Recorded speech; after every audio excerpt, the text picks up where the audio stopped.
जय श्री राम।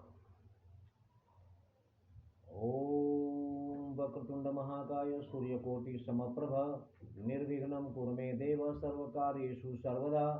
राम कीन्ह चाहि सोई होई, करे अन्यथा अस नहीं कोई।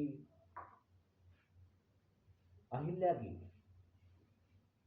कथा सुनाते हुए, उनकी कहानी सुनाते हुए विश्वामित्र जी प्रभु श्री राम को सब कहानी सुना गए, सारी कथा।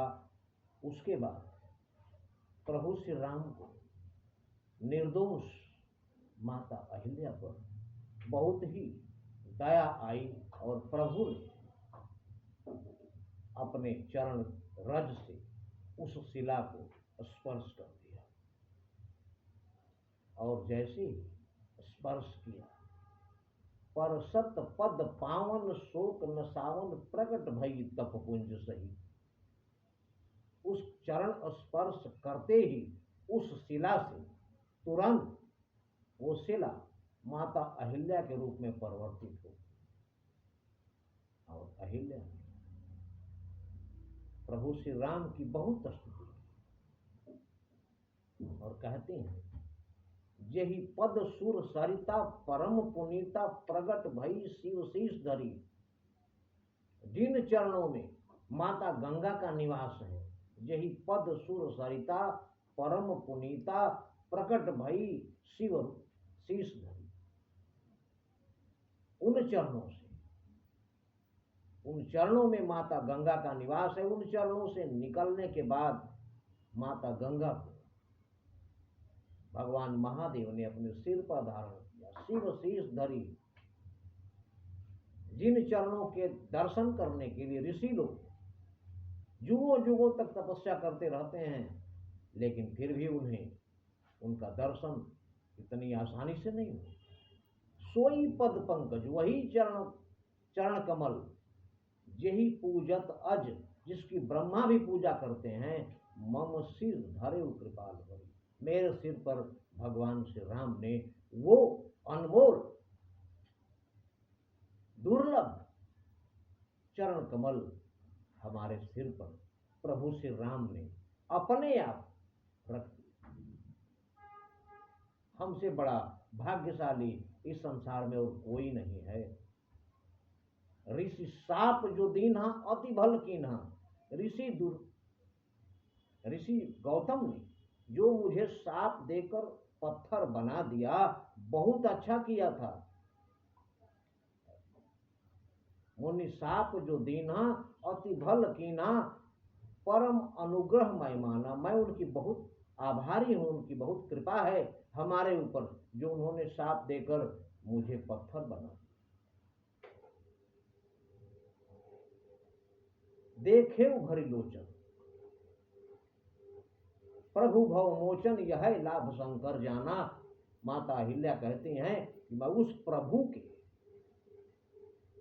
भरी लोचन, नयन भर दर्शन कर रही हूं, जिनके दर्शन के लिए लोग ऋषि मुनि देवता सब तरसते रहते हैं। उनका दर्शन इतनी आसानी से हमको जी भर कर मैं उनका दर्शन कर रही हूं। ये इसलिए संभव हो सका कि ऋषि गौतम ने मुझे साप देकर पत्थर बना दिया। अगर वो हमें पत्थर नहीं बनाते तो ऐसा अवसर हमें कभी नहीं मिलता, क्योंकि हम इतने सिद्ध तो थे नहीं कि प्रभु हमारे पास आ जाएंगे खुद चलकर और हमें दर्शन देंगे। इसलिए मैं ऋषि गौतम अर्थात अपने पति की अत्यंत आभारी हूं कि उन्होंने साप देकर मुझे शिला बना। यही भांति सिधारी गौतम नारी, इस प्रकार भगवान की स्तुति करके और ऋषि गौतम की पत्नी अहिल्या,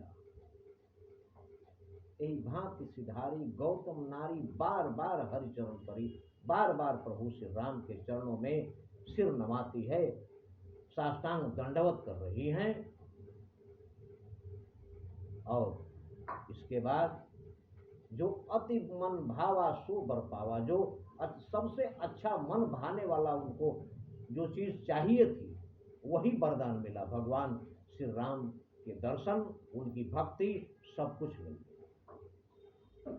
तो गई पति लोक आनंद भरी, और अपने पति के लोक को, गौतम लोक को चली गई माता अहिल्या।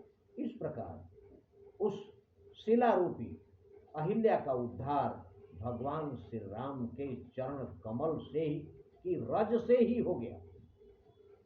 जिस रज के स्पर्श मात्र से एक पत्थर नारी रूप में परिवर्तित हो जाता है, अगर वो चरण कमल ही किसी को मिल जाते हैं, उससे बड़ा सौभाग्यशाली और कौन। इसलिए कलयुग में सिर्फ भगवान श्री राम का नाम ही सब कुछ है और कुछ भी नहीं। कलयुग केवल नाम आधारा, जान लेहु जो जान ले।